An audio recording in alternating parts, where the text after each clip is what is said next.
Thank you very much. From the district, along with our school committee, we would like to recognize Mr. Theo Roberts as our school committee student rep for the past 2 years, as he will be attending St. Andrews in Scotland next year. So I just want a quick little story, because that's what I do all the time. My first year as superintendent, part of my entry plan many years ago was to meet with students throughout the district at all the different grade levels. And I had this student group at the middle school, and they were unbelievable students, and that's when I first had interaction with Theo. And I asked Ms. Furlong, middle school principal, I go, who is that kid? So I thought he was like a substitute teacher who was so mature. She's like, oh, that's Theo Roberts. And I could tell back then, when you were very, very young, that you were a true leader among your peers back then. And what you've accomplished over your school career is just truly impressive. I mean, all of your academic achievements, all the different leadership roles you've had, the involvement of organizations and clubs. I always think you bring a thoughtful insight and student voice to all of the situations that I've encountered with you. But what I really admire most about Theo is his deep commitment to improving not only our school community, but the community at large. And I believe your willingness to lend a helping hand wherever you go has left a true impact on all of us as you move on to your next challenge in life. So once again, on behalf of the district and our school committee, we want to thank you for the past couple of years, and we know with your continued success in the next, we wish you well success in the next chapter of your life, and we just have a little gift for you. All right. Theo Roberts.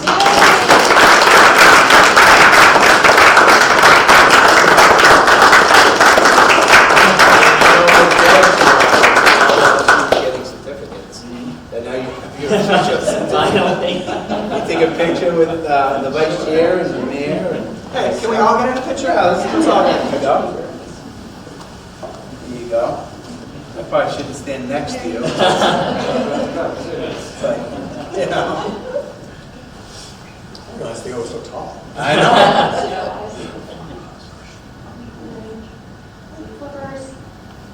Flippers. It's original. Not gonna mess up this one. You're very welcome. Thank you. Thanks, Theo. Thank you, Theo. Can put that in the newsletter. You made the newsletter. I do want to second the nice comments from the superintendent. And you know, as a peer of my sons, I've seen you grow up through the different school systems that we have in Newburyport. You are a very dedicated individual and leader. Even without the recognitions, you are fully a leader and you're so appreciate your being a part of our group. With that, would you like to do the student representative? I would love to. And now I'm all red for it, too. All right. So starting off with the Bresnahan School today, before April break, a group of Bresnahan teachers, along with Superintendent Gallagher, Assistant Superintendent Furlong, had the opportunity to have dinner and a discussion with Dr. Peter Gray, a developmental psychologist and professor at Boston College. Dr. Gray has studied the impact that societal and educational structures have on child development and how that information can inform our educational practices. The discussion centered around how educators can have positive impacts on students' happiness, well-being, and learning during their time at school. I'd like to thank Dr. Gray for his investment in our community and NYS for sponsoring his visit through their Parent Speaker series. Additionally, the Bresnahan is continuing a growing tradition with the Gratitude Garland Project. Educators are challenging themselves and students to identify and celebrate all of the things that they are grateful for by creating a paper garland made of individual expressions of gratitude. Each link in the garland represents a moment, person, or appreciated idea.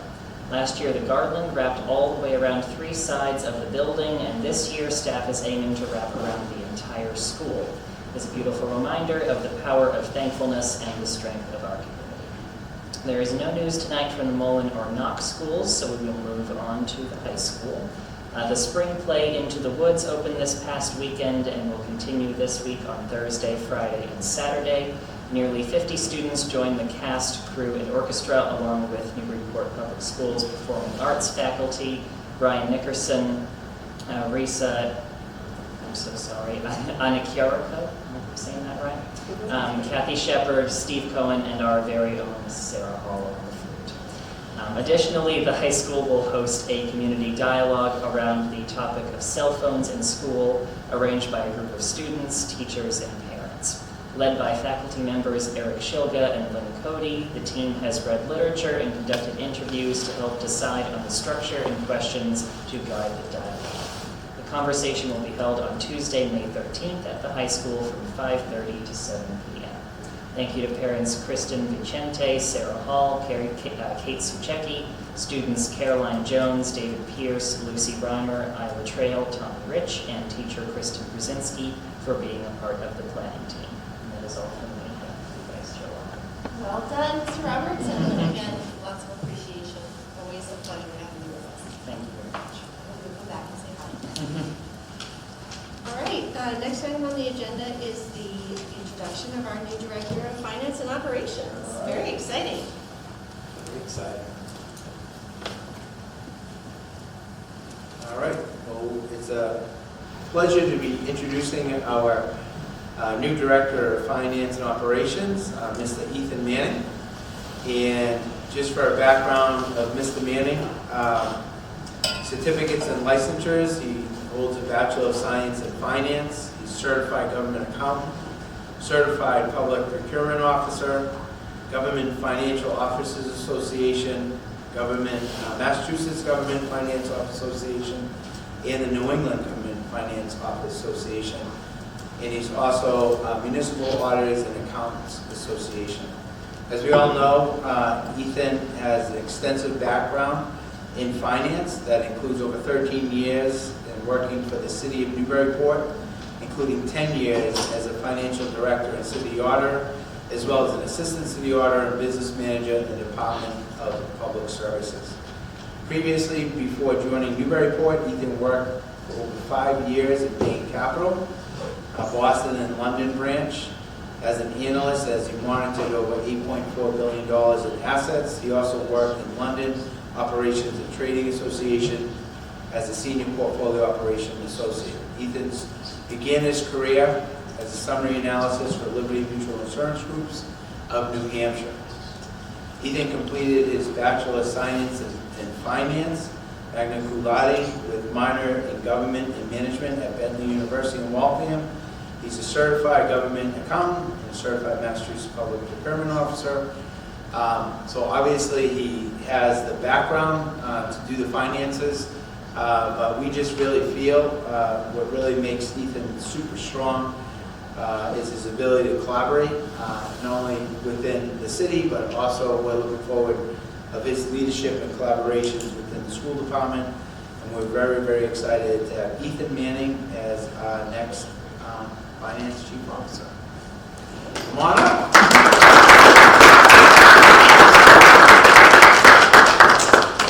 Only a 15-minute speech.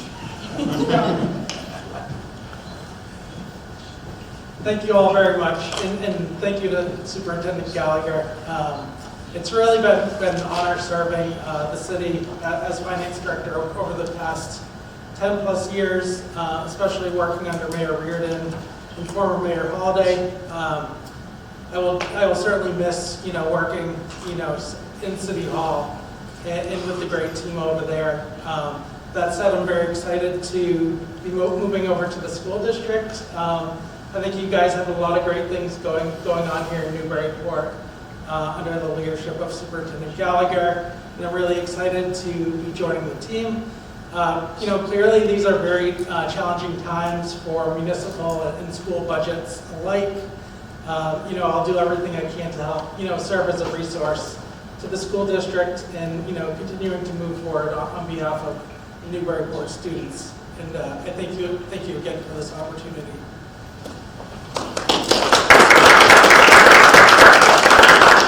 We'll put you on the spot tonight, but thanks for coming. Can I say something real quick? Yes. Yeah, I just wanted to recognize Ms. Hall because I don't think we would have ended up with Mr. Manning if it wasn't for for her efforts, we would have ended up with somebody very good, I'm quite sure. But she went out of her way to make sure there was a committee, and invited him to the committee, and then a number of us, including superintendent, pulled a Jedi mind trick on it and got it to switch over. So thank you, Ms. Hall, for those efforts. Thank you. I mean, we all get credit, but thank you.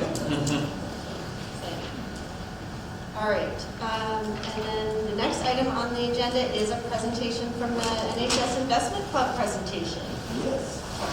Call myself. Look, except for our hybrids, guys. Yeah, I hope you do better than me. I just wanted to introduce Investment Club and have these students kind of introduce themselves and kind of go through their presentation. But it's really a pleasure to introduce this remarkable club, which has been sponsored by the NEF, that has thrived over the past 5 years. This club started right around COVID and has been, the last few years, has been really emerging as a club. It's one of our most successful programs, providing students with hands-on real-world experience in financial literacy and investing. This success would not be possible, as we all know, without the incredible support of the Newburyport Ed Foundation. The generosity of our students are entrusted with real funds to manage. So one of probably the only high schools, or a few high schools, I would say within the state or throughout the country, is actually working with real money. So the NEF's belief in our students is allow them to take learning to the next level and make the leap from theory to impactful applied experience. And as we all know, the NEF is also instrumental in the Sailboat program, where a few years back we had the first high school team to win that competition against top colleges. So tonight, you're going to hear directly from the Investment Club students how this experience has shaped their understanding of investing, marketing, and communications. And the club is so advanced that I was pleased to hear that some of the club members are focused on the marketing and communication aspect of the finances. And so tonight, we heard a great presentation last week from, we have 3 students here, but there was multiple students because they're always so busy, these games that are going on right now. So these are the 3 that we got. Yeah, we just left the game, right? Yeah. But I just asked the students to really share with the school committee and the community at large their experience for this program, because it's not just preparing them for college, but really, I think, prepares them for life. So I'll turn it over to our wonderful students. Is there a big league down there? Yeah, go right ahead. Yeah.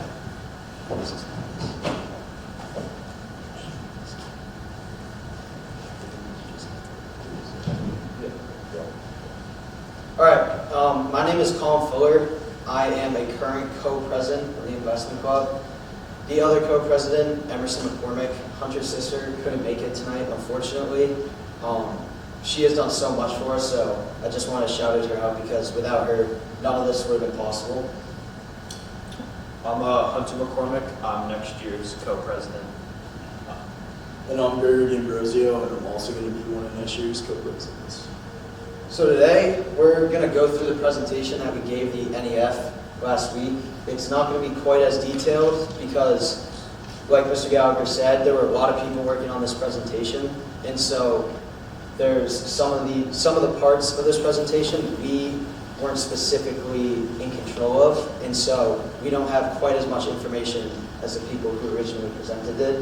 But we just want to kind of go through what we do as a club, and then how our presentation went last time, and like what we kind of do during one of these presentations.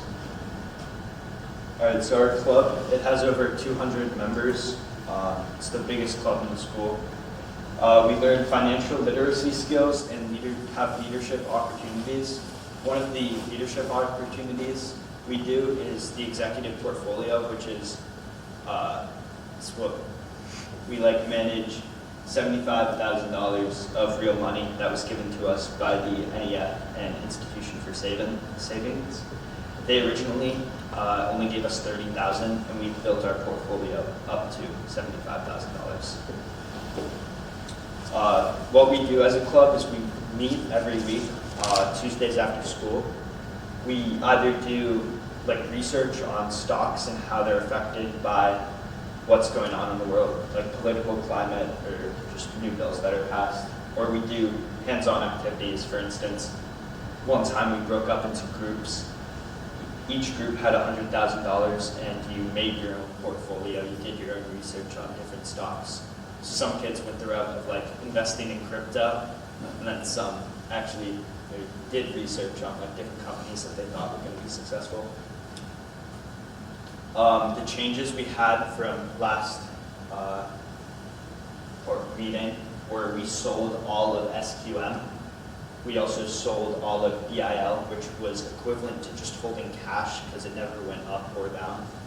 We bought 29 new shares of real estate ETF, and we bought 63 shares of EFN. So I'm just going to give a quick summary of our additions to the portfolio.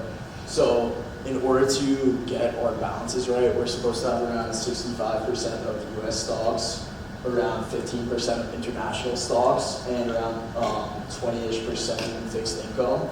So what we did for that was we bought into Amazon, RTX, iShares Core. For our international, we did Westpac Banking, which is one of the largest banks in Australia, Shopify, and then for our fixed income, we invested into a Bitcoin ETF. So we bought approximately 14 shares of Amazon, 10 shares of RTX, and 29 shares of the Bitcoin ETF. And then for Westpac, it was 71 shares added on, and then 13 shares for Shopify, and then 137 for the Bitcoin ETF. Our biggest loss this quarter was Chevron. We lost approximately 23.61% of our earnings. Our biggest gain was Amazon, where we gained over 101% of our first investment. So this was last quarter. January, we had $71,000 and 614.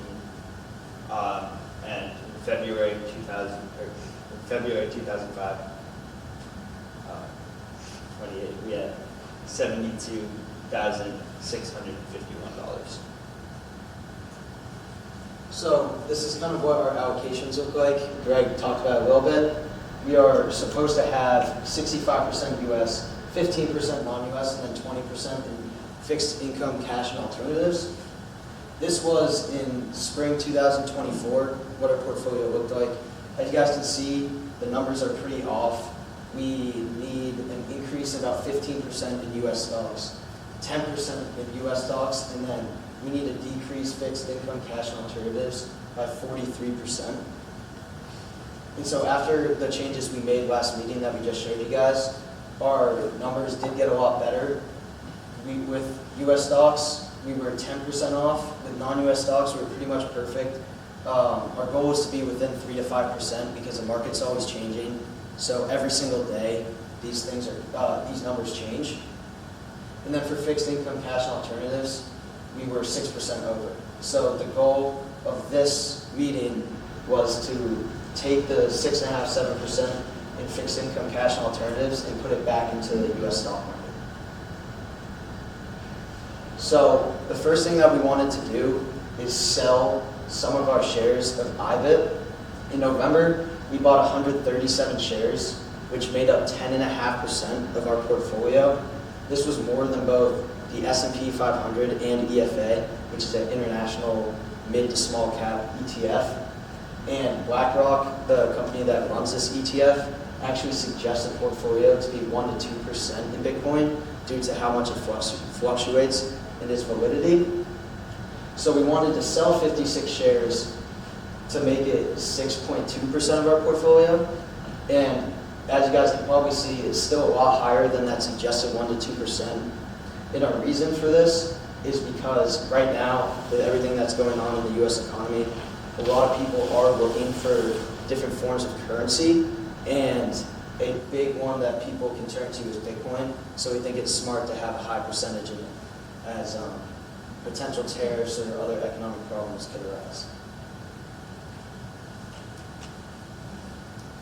This is another stock we wanted to sell. It's short-term treasury ETF. We currently have 44 shares, and we want to sell 17 at $58.76 per share. If we sold, that would give us $999.26, and we'd still have 27 shares left over.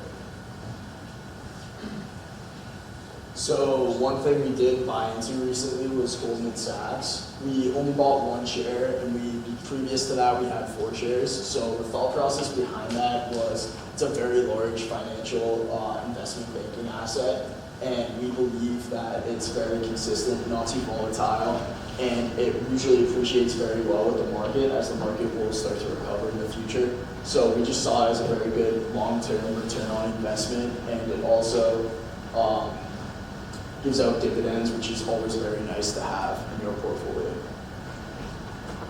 And then another company we decided to also buy into recently was Apple. So it's been down a lot due to tariff speculation and things like that. However, they recently just allocated $500 billion to manufacturing in the US. So domestically, they're going to be less affected by the tariffs, and they're also a very innovative company with a very good reputation. So we see a lot of room for growth and potential. So that is why we decided to buy more shares into Apple. We also wanted to buy more shares of Coca-Cola. We currently own 16, and our plan is to buy 16 more. The biggest reason for this is because it's protection against tariffs. It sells over 500 products in over 200 countries. And a really cool fact about Coca-Cola is it manufactures where they sell the product. So U.S. Coca-Cola products are made in the U.S., while Coca-Cola products in France are going to be made in France. And that's really good for tariff protection. Of course, the day the tariffs come out, every single U.S. stock is going to crash.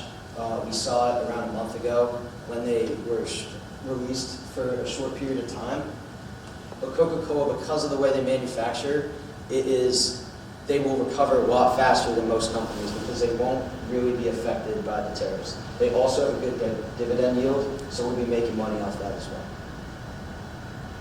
And then the one new addition we actually wanted to add to our portfolio, not just buy more, was Freeport-McMoRan.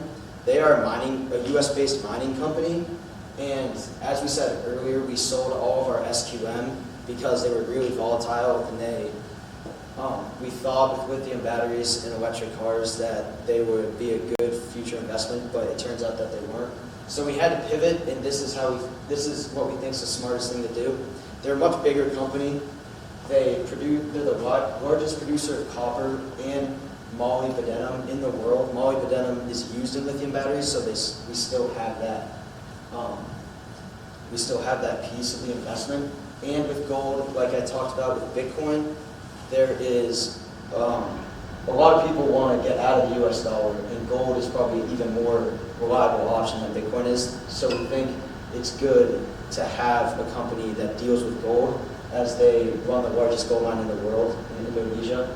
And it's also at a cheap price right now. It's been down around the past year as a mix of tariffs and just the copper mining industry. But with positive Q1 earnings, we think that this year they're going to continue to grow. So after these changes,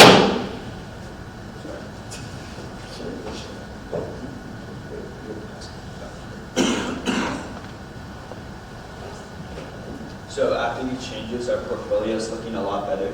For U.S. stocks, we're supposed to be at 65 and we'll be at 62.66. For non-U.S. stocks, we're supposed to be at 15 and we'll be at 16.45. And then for fixed income or cash alternatives, we're supposed to be at 20 and we'll be at 20.9. So we're looking really good.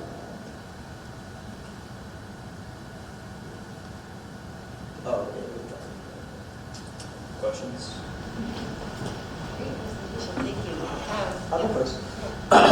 What happened, I know it's been a couple of years now that this club's been together. I guess what's the to me, I would think the coolest thing is, looking at that stock that means not performing well and doing research and then planning on pivoting and planning that. But what have you all seen? Like, what's your favorite part of the club, I guess, that you really have gotten into since doing this?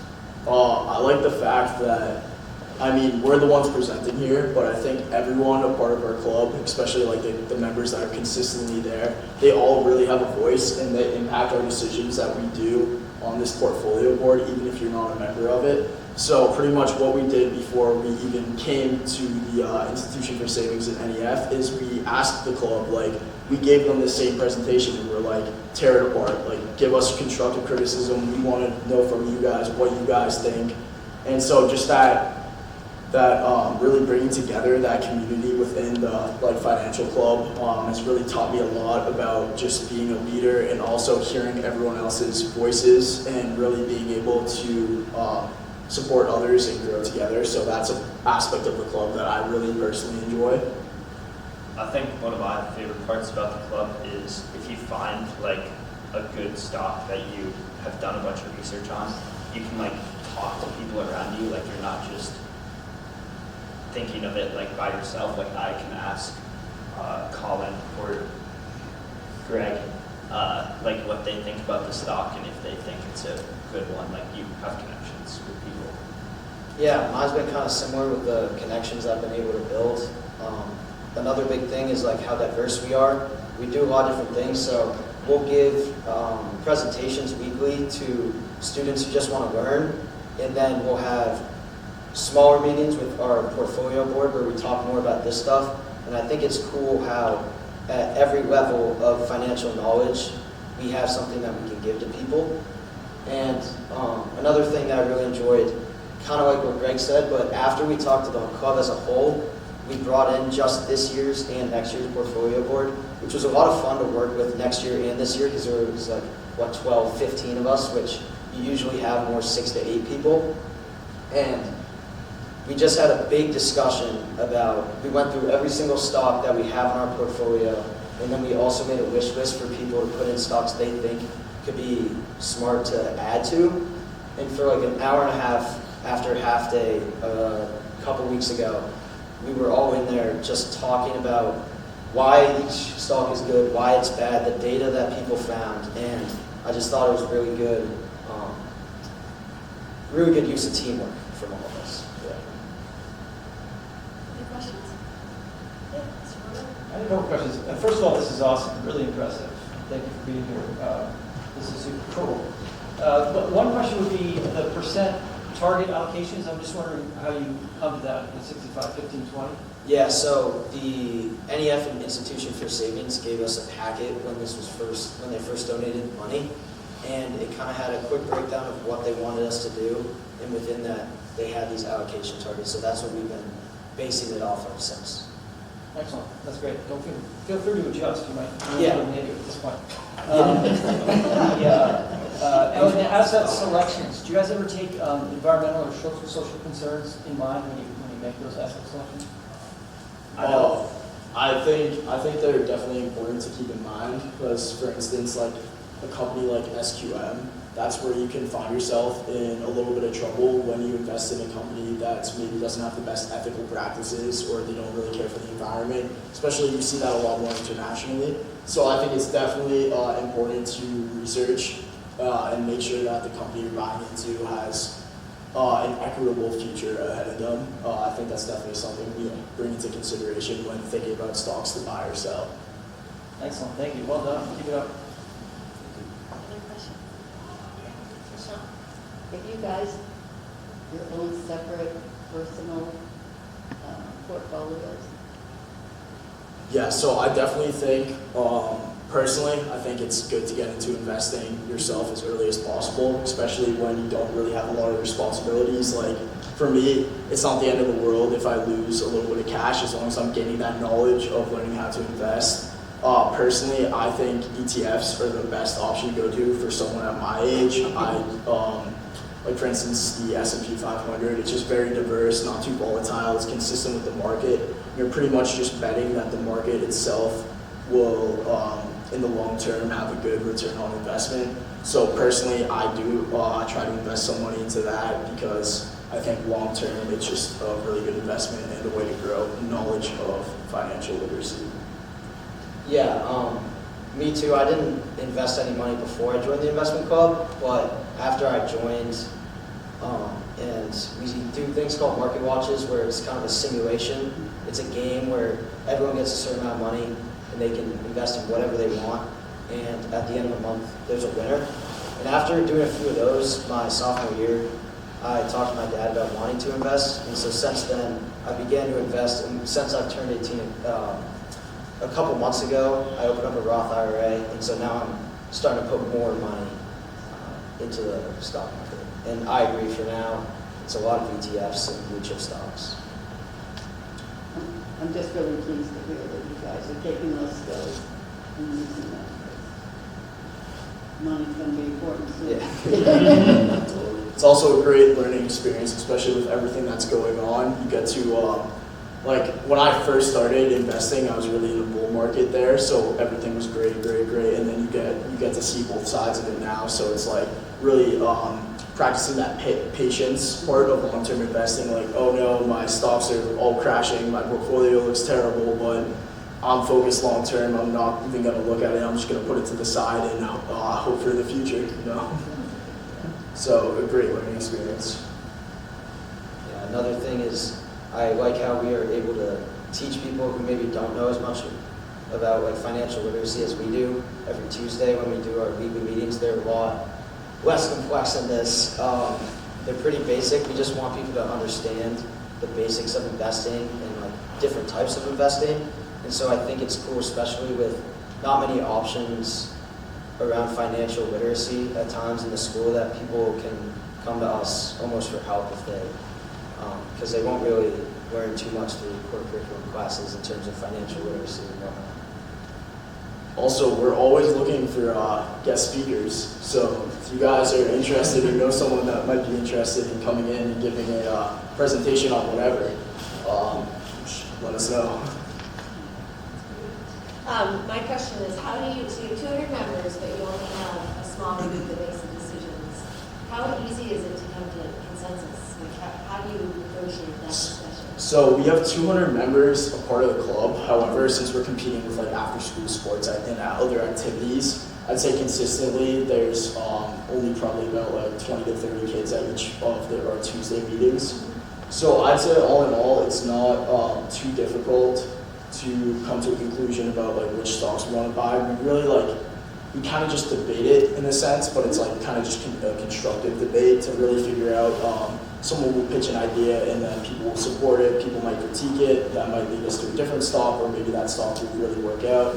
And if it's something we see and it meets our allocations for those percentages, we just look at it as definitely a potential stock to buy into. So not too difficult. That's kind of what we did after the half day when we all had our research and we just talked about every stock. We had some people would want to, everyone would agree on holding certain stocks, and then there'd be a time where some people wanted to buy more and some people wanted to sell certain stocks. So like Coca-Cola, for example, was a stock where a couple people went in and said, I think we should sell Coca-Cola, they have a low beta, and I don't think that they make enough of a jump year to year. And after, not a debate, but like just a discussion, we found that we actually think we should buy more of it due to how it can be continue to grow through tariffs. And so it's just cool to see people's different points of views. And then in the end, we typically have like a consensus of what we think. No one's too stubborn when it comes to like their initial belief. Yeah. I just want to credit when this club first started, I think it was half a dozen members to 10 members, and now that it's grown, so I want to credit the students and their leadership, because when you grow a program like that, obviously you're welcoming opinions, collaboration, where kids feel comfortable coming in. And I think the seniors and the upperclassmen have created that environment. And when we heard the presentation, probably about 20 students presenting, you could just see the diversity within that group of students. But it was really nice to see. is you could just see the camaraderie and how they all get along, you know, from underclassmen and seniors.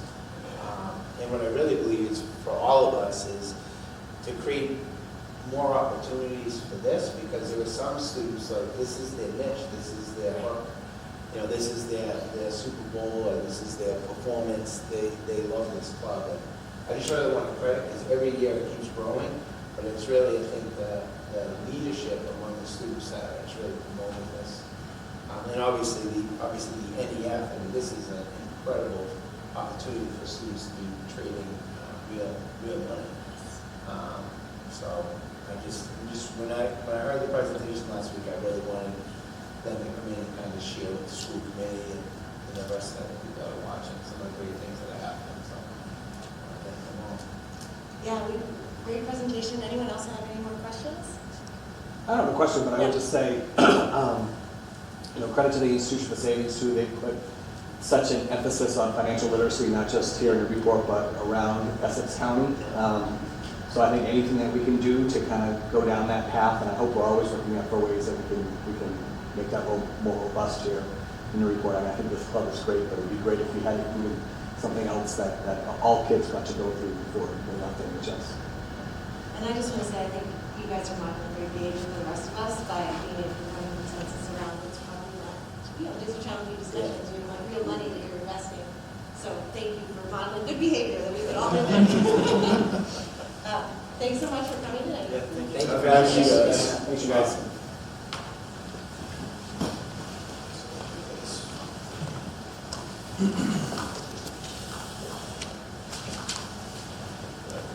All right, the next item on our agenda is the NHS Media Lab presentation. Have a good night. Thanks, guys. Thanks, guys. Thank you.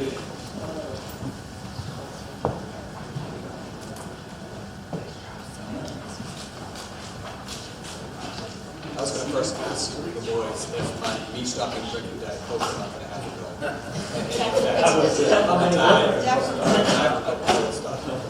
think it could be like a coalition.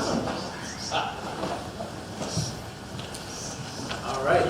I just want, once again, another initiative fully supported by the NEF is the NHS Media Lab. And just myself and Mr. McSweeney just kind of give you an update there. But as you all know, the NEF is funding this project for us, and it ties into the same aspect of developing this Media Lab Center for like real-world experience. As we all know, we have a portrait of a graduate that we've been talking about and working with students to develop a portfolio.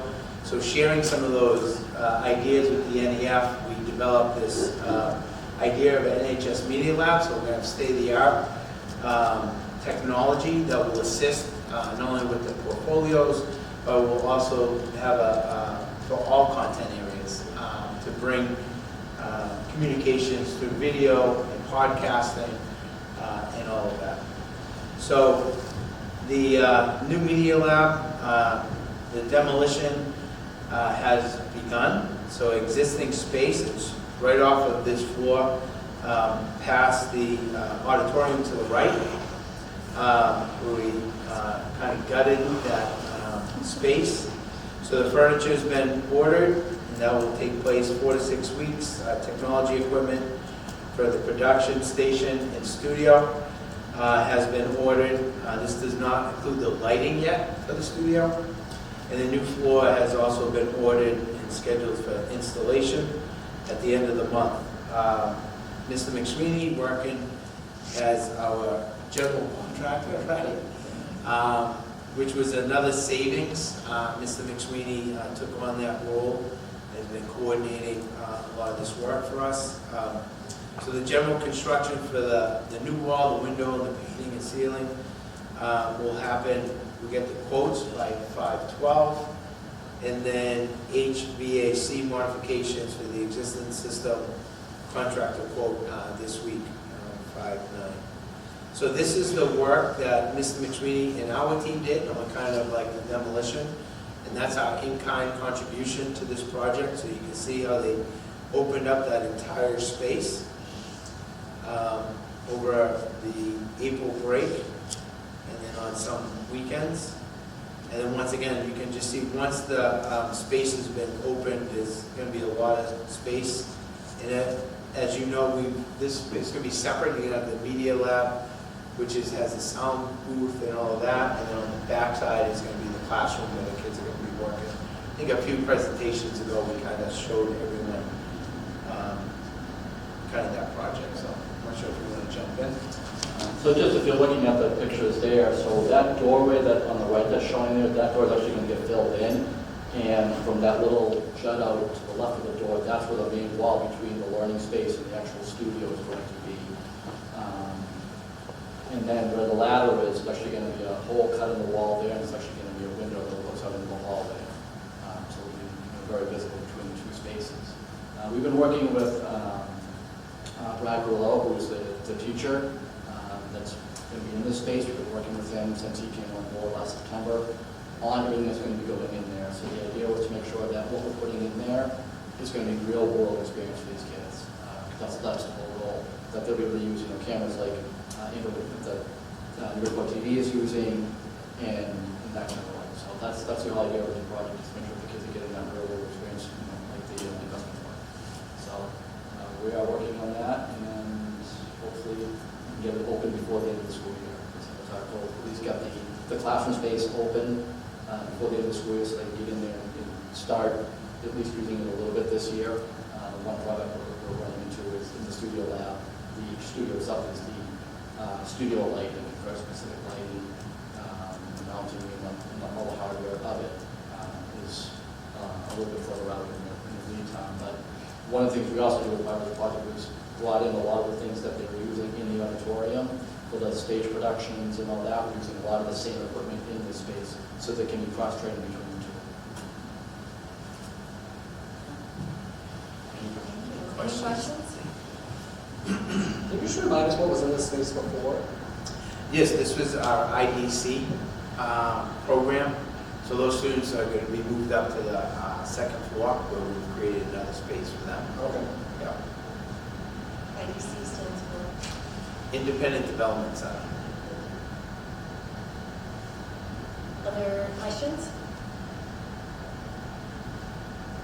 I can't believe you're going to try to finish this before the end of the school year, but good luck. I hope to get there. It's ambitious, but I think it can happen. Maybe when it's finished, we'll have a scheduled tour for the school committee. Absolutely. Thank you so much. All right. You're welcome.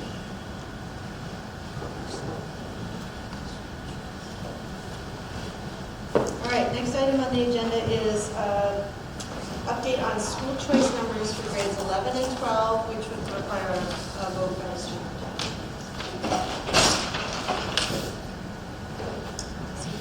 Yes.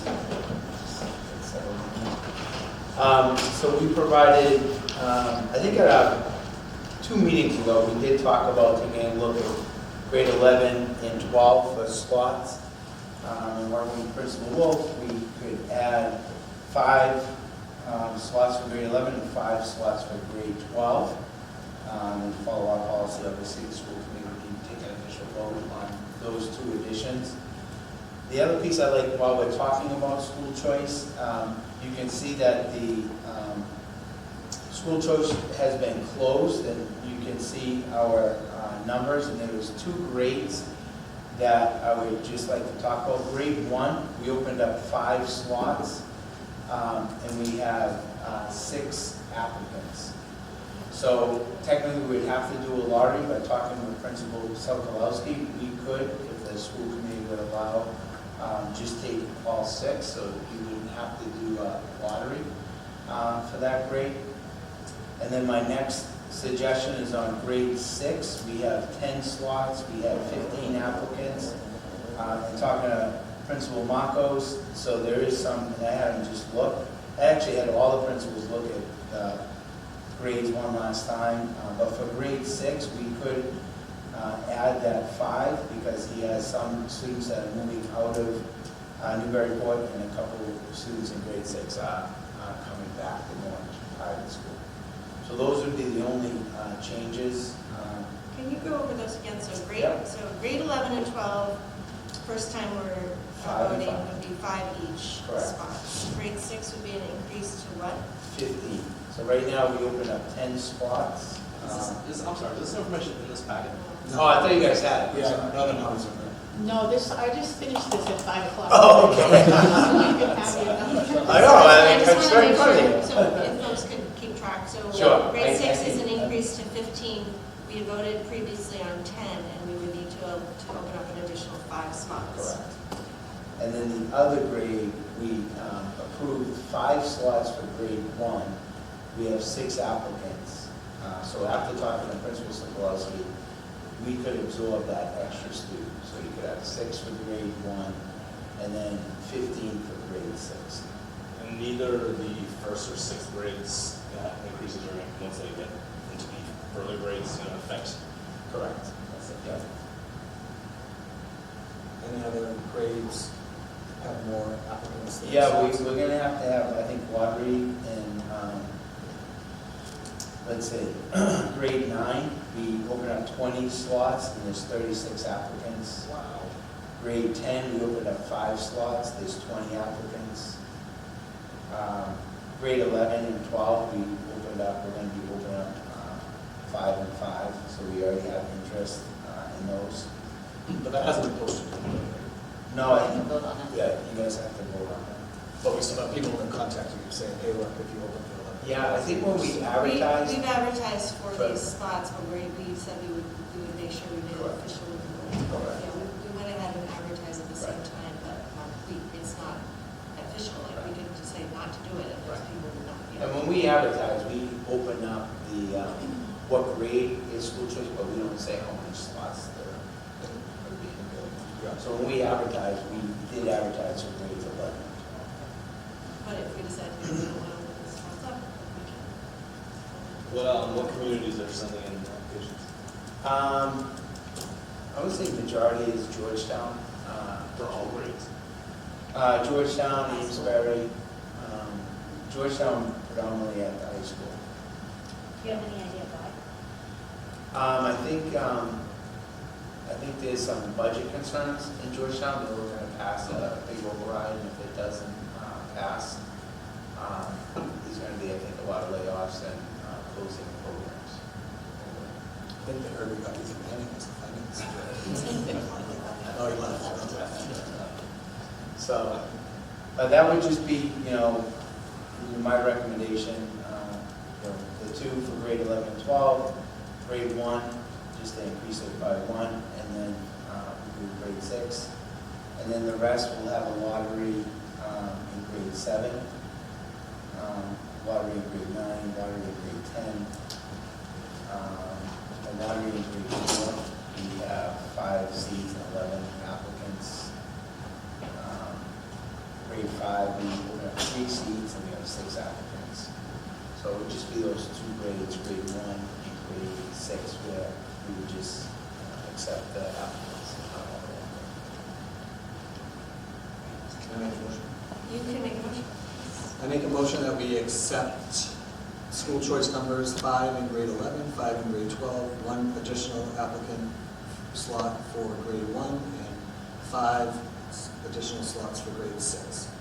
Second. Okay. And just to be clear, that would mean that we would have 15 slots for grade 6 and 6 slots for grade 1. Correct. So, open it to discussion. Any questions? Yeah. I don't have super strong feelings about this, but I am a little bit concerned about the 10 to 15. It's a fairly large jump. 5 to 6, I don't have any concerns over. But 10 to 15 is a pretty big jump, and then I know we add a lot more in grade 9, and that doesn't preclude 9 and 10. And I'm not saying this from a budgetary standpoint, because I understand the financials, but I think middle school is a very volatile year. Those are volatile years in adolescence, and it's difficult to be the new kid, it's to absorb new kids. It's also, academically one of our kind of stickier points, and to have 5 less students doesn't change our financials, but it's 5 less students that teachers have to make sure that they're, teaching and worrying about. It just gives you a little bit more focus on the other kids that are there. So already adding 10, I think, is a lot for one grade. Going up to 15 seems a little bit high. Yeah, and just from when, at our last principal meeting, everyone looked at these numbers, so I know, like, even in grade 7, there's gonna be a lottery, but there was no movement in that grade, so I know from talking to Principal Montos, he knows that there will be some students leaving that grade, so it's not whatever they're adding to, so he just, he suggested that we could take the 5, so I said that, bring it to school. Yeah, Mr. Brewer. No, I'm just, I thought you were going first. Yeah, I have the same concerns, Ms. Higgins. I understand if it's stable, that's good. The 5 to 6 seems like the right thing to do, if you allow that one student not to be the one left out. I do wonder about escalation. I wonder about the knock-on effects in 9th grade. You're then ultimately, potentially, if we go with certain current patterns, you're 35 out-of-district kids, and that's being conservative. That's not even counting kids that come in at other grades. There are, this might sound silly, but this has occurred in the Commonwealth, not in Essex County, but where for athletic reasons you see 5 kids move all at once. And so when there's a lot of shifting happening amongst districts, there's concerns that come up. This sounds like this year's irregular in every way, shape, or form, so financially and otherwise. I do wonder, as Ms. Higgins said, if it's an opportunity to have favorable class sizes in the middle school. So there's concern there. But I do understand the motivation and concerns we're bringing up, and I appreciate you talking to principals about that. Can I just add a clarifying comment as well? How does this, the number, if we go to 15, how does that compare? That's not the largest increase, right? What's the largest increase by grade? The largest grade is Grade 9. grade 9. Overall. Oh, I was just going to make the point that this is something that we review annually. So if we're adding more students at 6th grade, that we haven't made any commitment that 3 years later we're going to add, 20 more kids to this class when they're in 9th grade. Perhaps it'll be 10, or maybe we'll say it's full. Like one of my sons was in a class that was very large from the start, and there was never choice. So it's not that we don't have any kind of a commitment that we open up 20 seats in grade 9. It has kind of worked out that way the past couple of years, but I just wanted to make that point, that we can start fresh and make a new commitment annually for these slots. Ms. Shaw? Member Bowden, can you just clarify, you're saying 5 kids leave the district because of sports, or 5 kids come to the district? Well, both. It's occurred where you see a critical mass of talented athletes wanting to play in one district as opposed to another. But it would be the same thing as, we just don't know, generally speaking, and often it's for academic reasons primarily, but that's occurred. So this is hypothetical, not specific to the group. No, of course not. Yeah, that's why I said Right. it No, hasn't I happened was- even in Essex County. Yeah, but I it was has just- happened in other states, and it has happened in the Commonwealth before, and other districts got wary of having multiple spots at the same time being fed from the same communities. Yeah. But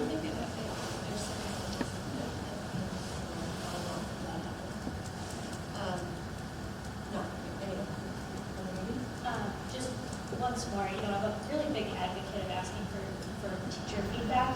Teachers are the ones in the room, and so, if the school committee would like to move forward with that, I'm comfortable with it, although, like I said, I'm just a little bit wary of that number.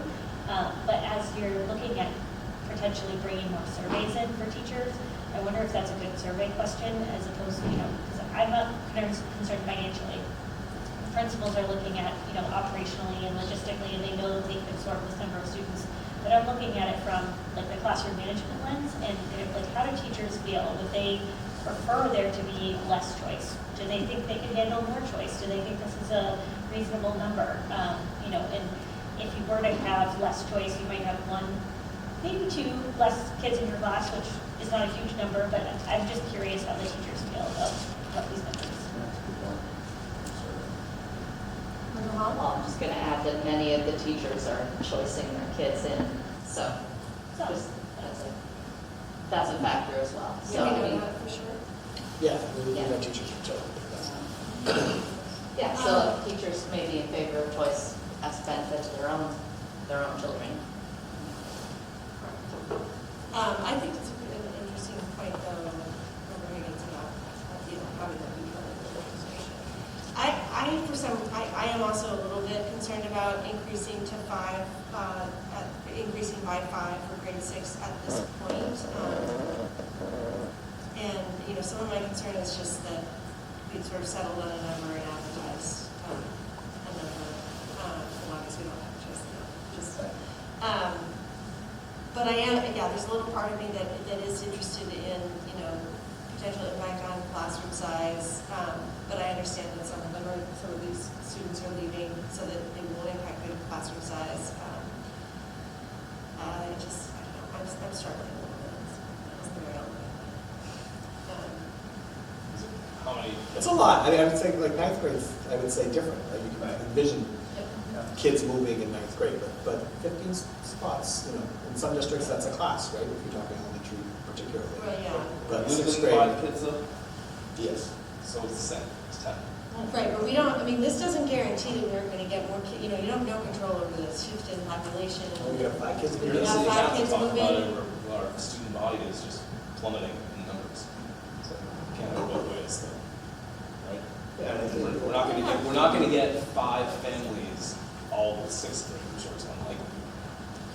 Moving into a just city. changed us. It's gonna happen. If others don't have a significant concern, I'm happy to go with the recommendation from that. I think, I'm sorry. Go ahead. One thought, certainly from the educational standpoint for teachers, yes, it might be more. But I think mixing it up for 6th grade and getting more kids is, in terms of the social dynamics, not necessarily bad.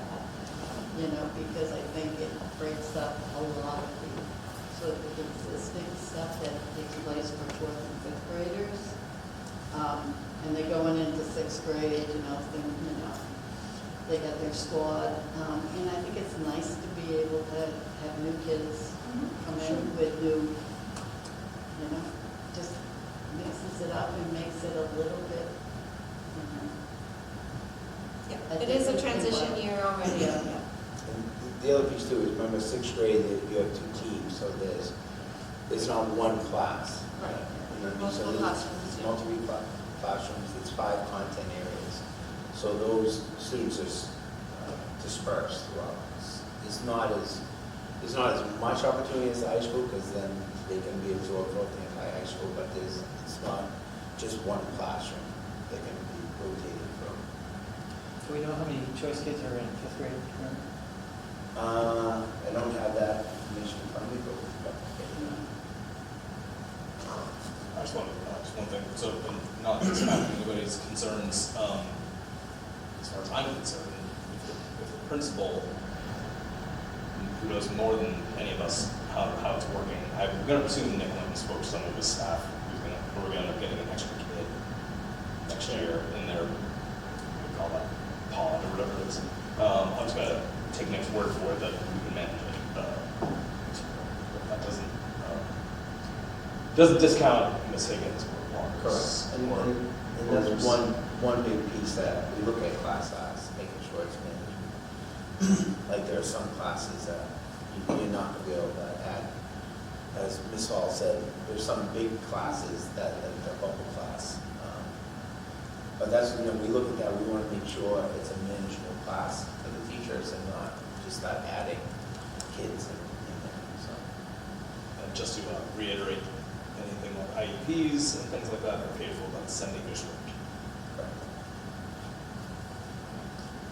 What's the calendar, when do you need to know by? Is there any situation where we could adjust the motion and then come back to that specific?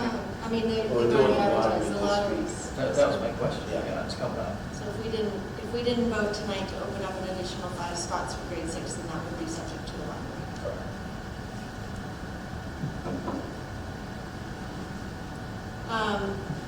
maybe we could split this in case, I don't know how people are doing it. We could either vote all at once, or we could split it into 2 votes. I feel good with it, so. Okay. I'm moving forward. So if someone would like to make a motion for you already did, Already sorry, did. we were having discussion, that's right, sorry. But if you're going to split them. Yeah, we did, but we already have a motion on the table, so we're going to go that way. So with that, any further discussion? No, for me, I know one has it, but for me, I think this is a good discussion to have. It is. And I just think, for me, at the end of the day, we are going to have lotteries for the first time in all the grades that we're doing for the most part, right? Except for some of these adjustments that, I don't know what all of their circumstances is, but for me, it's 5 kids that want to come to Newburyport. And that's what I'm excited about. And, I can't control what's happening in Amesbury or Georgetown, but I know what we're doing here. And if we can give the kids a good shot at a good education, I'm here for it. That's all possible. I agree, and I would say too that I think it benefits all of our student body and our district as a whole to be having school choice. If they can shoot a jump shot, so be it. I mean, that's not something we're looking at, but. Can invest some money. Or they can. All right, any further comments or questions? Yeah, I think it bears further discussion, and it might be worth trying to split the difference. Could we do less spots in 6th grade? I do understand everybody's thoughts. I mean, even the 9th grade, it runs a little bit counter to the discussion that we've had over the past year, in the sense that when these come up, often the reasoning is we can adjust, and we will, and the numbers can be capped, but in fact, at each and every juncture they go up. And maybe that's worthwhile, maybe it's the right thing to do.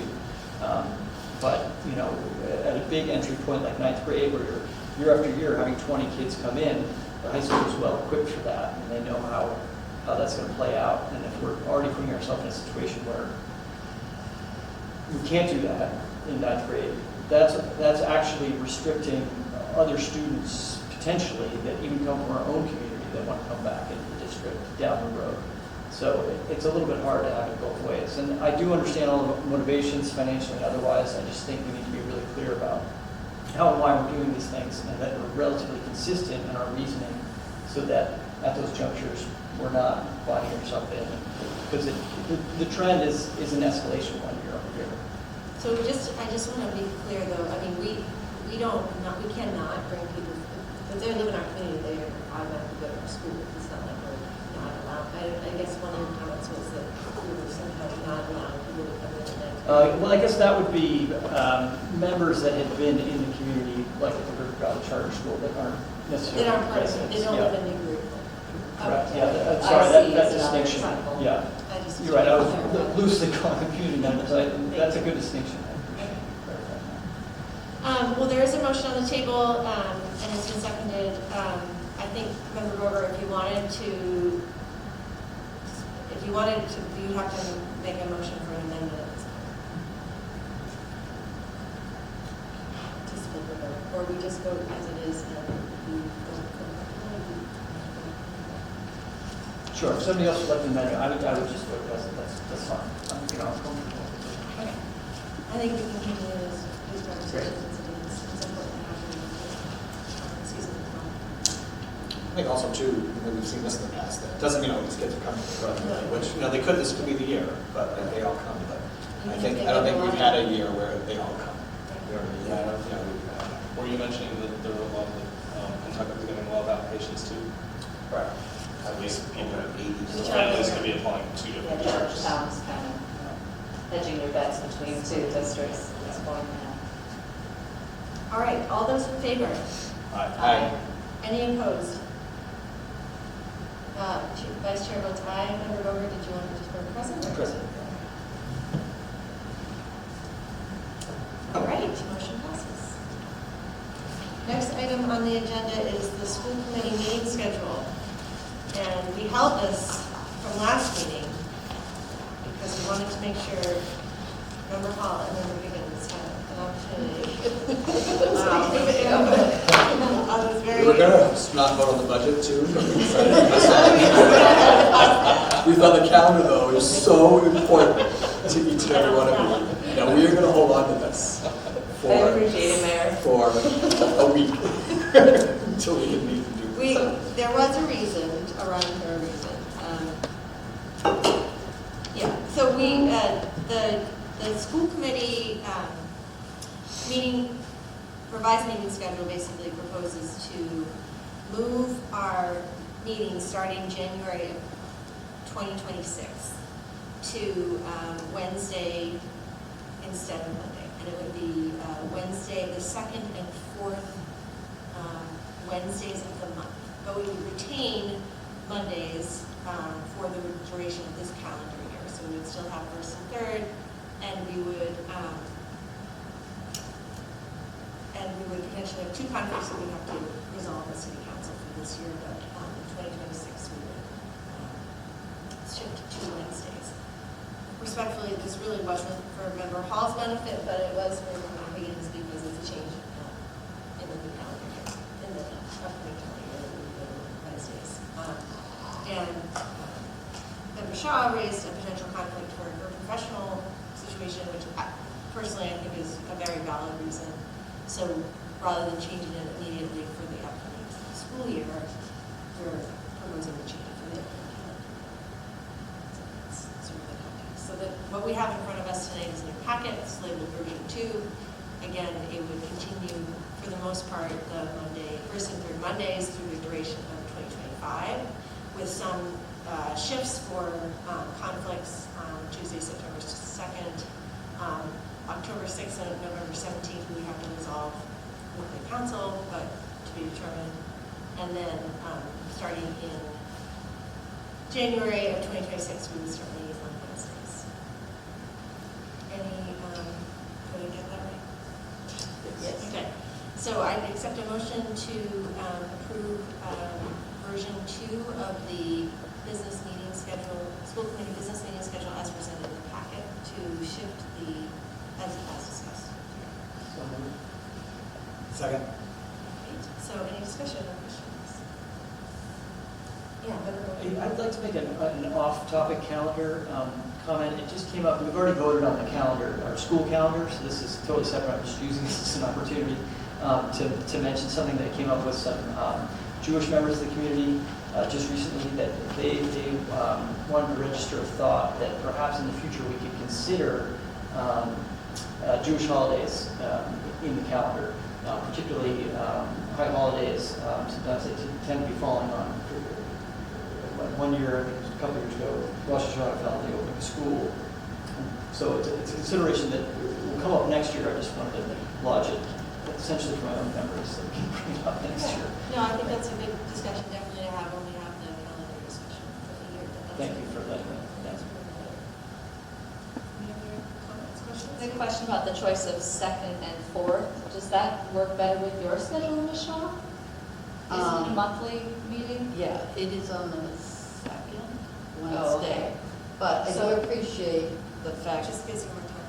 Yeah. gives me We more can't do time first and third Wednesday. Oh, you can't? to Okay. organize the families that would be impacted by You the have switch. time to, Yeah.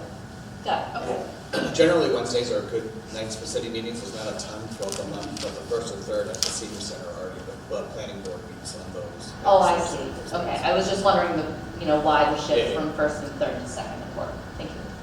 Good question. Anything else? All right, all those in favor? Aye. And the vice chair votes aye. Any opposed? All right.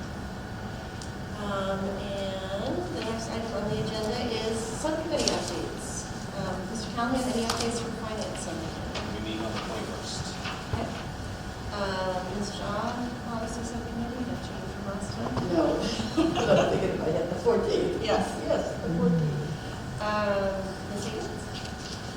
Yeah, our teaching and learning subcommittee met on April 15th. We had a nice presentation by Mr. Brooks about our special education programming. So he went through an overview of the new administrative structure and how that is working this year. He's very happy with the shift to 3 team facilitators, 2 program directors. He talked about the benefits that our model has. I think some really nice data points are that 431 students out of 454 students with IEPs are educated in the district, which is really vague. You know, we're only sending 20, about 20 to outside services. There's a lot of knowledge about language disabilities that's leading to, potentially higher rates of testing. Or seeing those in our community, but we have such a strong language and strategies-based programming that we can educate them in district. So we have therapeutic programs, we have individual development center, we have transitional services that are really strong. I think the only programming that we don't currently have, because there hasn't quite been numbers for it, and we're also still working with inclusion models, is an autism spectrum disorder program, which I think it really depends on the population of students that you have in the district and whether or not you can support that. Not that there aren't students with autism, but this would be a programming where they need to be set separate because of the nature of their disability. And then we looked at Inspired Learning Day, and we saw lots of really cool examples of the workshops that teachers put on and that kids got to participate in on that Friday. Okay, any questions for Megan?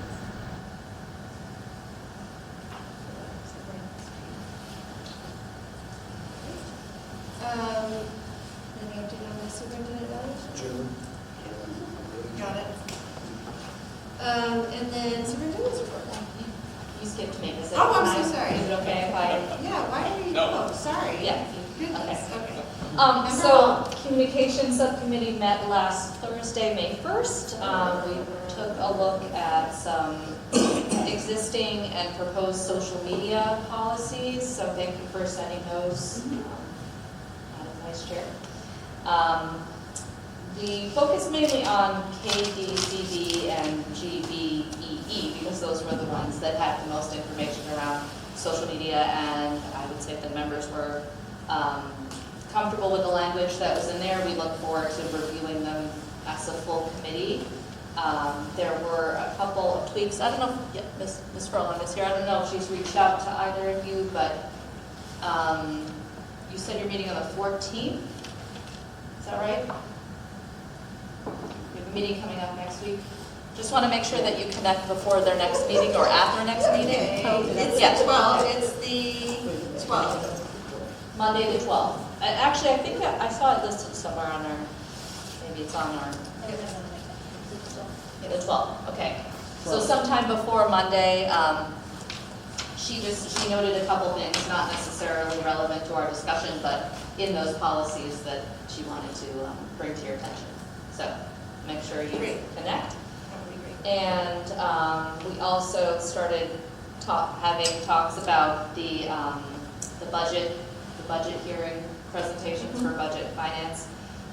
We don't have that date locked in yet, but it's looking like June 5th. Okay, great. Love to have members there. I'm sure we can make that a firm. In 2 weeks, we'll be meeting again. We can make sure that we have that really firm, have members there, and maybe have somebody introduce you and introduce the budget. It sounds like we're in pretty good shape this year, and hopefully it will be well received. The last thing I wanted to mention is the phone dialogue. I sent out an email to everyone this morning. Is it still looking, Mayor, like that date might change, or? No, I mean, I think it's hard. Superintendent reached out today and said it's hard to change. Yeah. So. Okay. So hopefully you all received that email invitation. You do need to pre-register by Friday if you want to be a part of it, because they're going to put people into kind of mixed groupings for these discussions. I would just say, I mean, my objections to the date was obviously we have a massive vote happening that day in town, so I think if you know people that are planning to attend, please, I hope, prioritize the vote and then either go to the conversation. Like I said, this vote came up quickly, so I understand this was set up, in advance, but I do have concerns about us holding something like this on a day that we have such an important vote happening. And I think working with Lynn and Eric, I think obviously teachers are voting that day too. They're not actually running this. But I do. That living report. I mean, they all vote. Right. Yeah, one's the living report. But I do think it's probably even a good opportunity because dialogue's going from 5:30 to 7, so people can vote before, but even if there's people working with the dialogue that evening, there'll be a reminder if they haven't voted on that important date that they can vote right after, because they'll have a whole hour right after that. There's also early voting every day this week. Right. So. Where did we vote, Brad? Oh, the senior center, seniors 331 High Street. So it's 8:30. All right, that's all I got, thank you. Great, thank you so much. Can work in Yeah. conjunction, having two events on a day, it is a reminder. Is there a way to get a secondary set of reminders about the Tuesday meeting? I think there's some in the community that are still unaware of it. Like another email? Yeah, I mean, like, Yeah. just thinking out loud, because there are people, I talked to. I know there's been a good amount of coordination. Another reminder. That would be All great. Yeah. district schools. There's 3 set to come. 2 this week, 1 next week. Oh, great, thank you, excellent. Yeah, and people should sign up for the app if they don't have it. I've been telling people that the app. I am, I mean, I have members who don't have kids in the schools who have downloaded the app to their phone because they want to know what's going on in the schools, and they use it, and they're very appreciative of it. Find out about events and athletics. Yeah. It gets better all the We time. have notices of our meetings moving from one building to another. So we don't- I have the app, I did not get the home.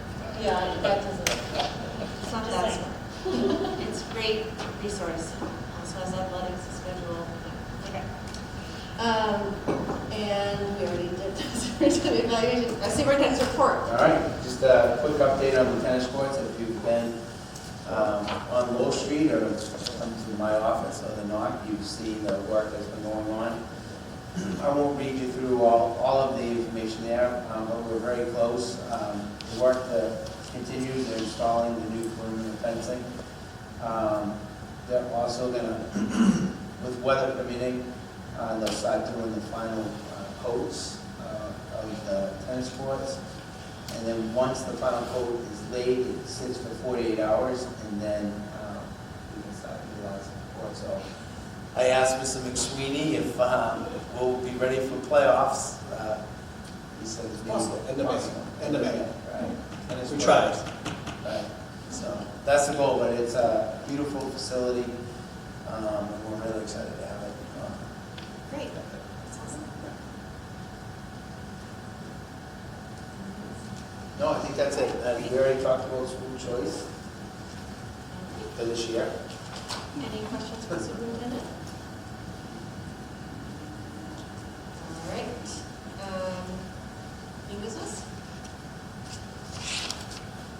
This is academic awards Thursday night? What's that night? Wednesday. Wednesday night at high school? Academic awards Wednesday night. Thursday, Into the Woods. That's right. Also Friday and Thursday, Saturday Friday, afternoon. Saturday matinee. Yes. Definitely get there as a particularly good flautist.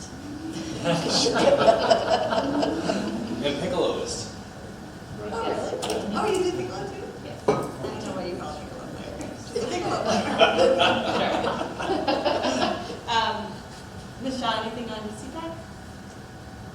No current update other next, it would be next Thursday, Okay. which I think you're already talking about, Great. which is up to the 14th, which I confused with. Got it. Okay, that's why you The did it. 12th.